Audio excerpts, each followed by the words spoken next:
और लखनऊ में अंतर्राष्ट्रीय मिलेट्स वर्ष 2023 के उपलक्ष्य में कार्यक्रम शुरू हो गया है। यूपी पुनरुद्धार कार्यक्रम में श्री अन्न महोत्सव आज से 29 अक्टूबर तक चलेगा। मुख्यमंत्री योगी आदित्यनाथ राज्य स्तरीय श्री अन्न प्रदर्शनी में कार्यशाला का शुभारंभ किया। ये कार्यक्रम लखनऊ के इंदिरा गांधी प्रतिष्ठान में अगले 3 दिनों तक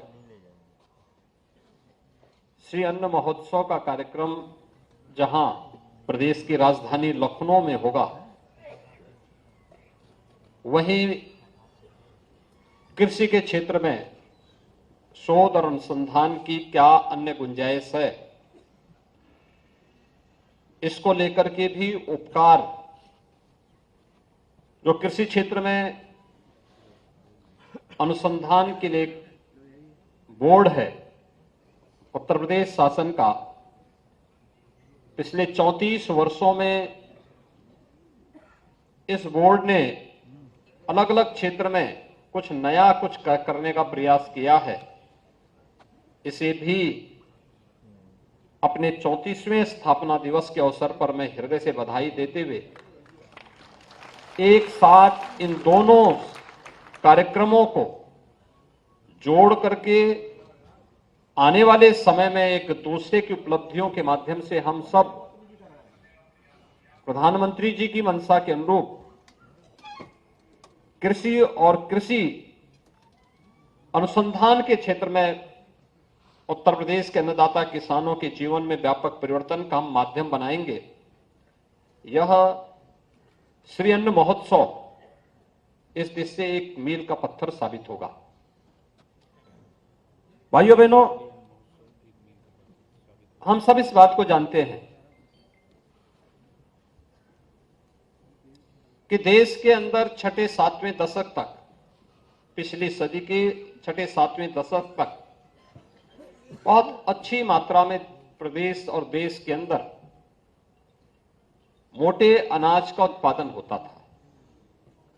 और अगर आप कहें तो हमारे दैनिक जीवन का लगभग आधा अन्न श्री अन्न के रूप में होता था। आज से नहीं, प्राचीन काल से ही, वैदिक काल से ही श्री अन्न का महत्व रहा है। नाम अलग रहे होंगे, लेकिन इसकी उपयोगिता, और इसमें से बहुत सारे तो ऐसे हैं जिनको आज भी हम, जब कोई व्रत रखता है तो उस व्रत में केवल उसी श्री अन्न का ही सेवन उस दौरान वह व्यक्ति कर सकता है। शेष अन्य अन्न उस दौरान उपयोग में नहीं लाया जा सकता है। इसकी महिमा का वर्णन हमारे वेद भी करते हैं, लेकिन समय के अनुरूप, बढ़ती हुई आबादी की आवश्यकता के अनुरूप, खाद्यान्न आत्मनिर्भरता के लक्ष्य को प्राप्त करने के लिए और इस दिशा में भी शोध और अनुसंधान की गति थमने के कारण दोनों चीजें थी। एक, बढ़ती हुई आबादी की आवश्यकता के लिए अभी मेला लगा कम क्या हुआ? खेती में अधिक उत्पादन करना, हाँ, चेतन के बाद एक लक्ष्य ये था। उसको तो पूरा किया जा चुका है और इस दिशा में हमारे वैज्ञानिकों ने, प्रगतिशील किसानों ने शोध और अनुसंधान को भी आगे बढ़ा करके उत्पादन की क्षमता को कई गुना बढ़ाने में भी मदद की। खाद्यान्न आत्मनिर्भरता में आज हमारा देश आगे बढ़ चुका है, बहुत आगे बढ़ चुका है। लेकिन इसके कुछ साइड इफेक्ट भी पड़े।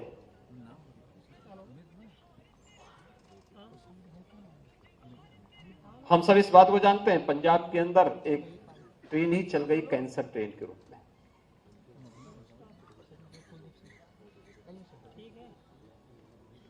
केमिकल, फर्टिलाइजर, पेस्टिसाइड का अत्यधिक उपयोग, जबकि श्री अन्न, ज्यादातर श्री अन्न ऑर्गेनिक है,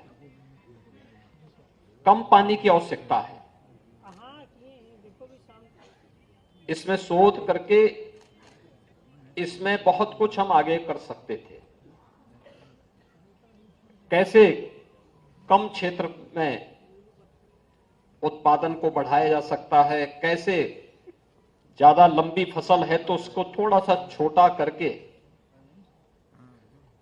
उत्पादकता को बढ़ाने में हम कैसे सहायक हो सकते हैं, फसल को तैयार होने में लगने वाला समय को कम करने में कैसे मदद की जा सकती है।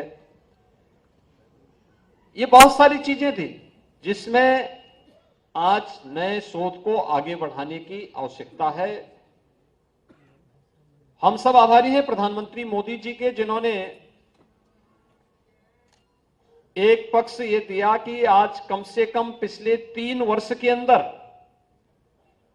मैं इस बात को दावे के साथ कह सकता हूं कि लगभग हर परिवार के यहां एक आइटम अब श्री अन्न का बनना प्रारंभ हो गया है, या उसके भोजन का एक पार्ट श्री अन्न बन चुका है।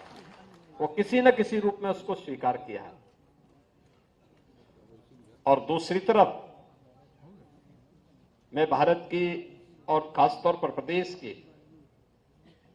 उन संस्थाओं का, बहनों का और माताओं का मैं हृदय से आभारी हूं, जिन्होंने इसमें भी नई नई आइटम बनाना शुरू किया है।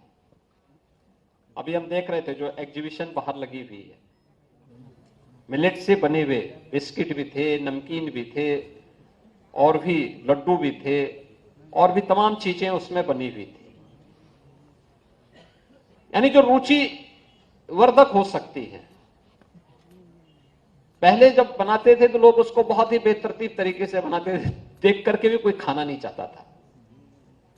लेकिन अब जो बना रहे हैं उसको देख करके कोई व्यक्ति सहसा ही उसकी तरफ आकर्षित हो जाएगा।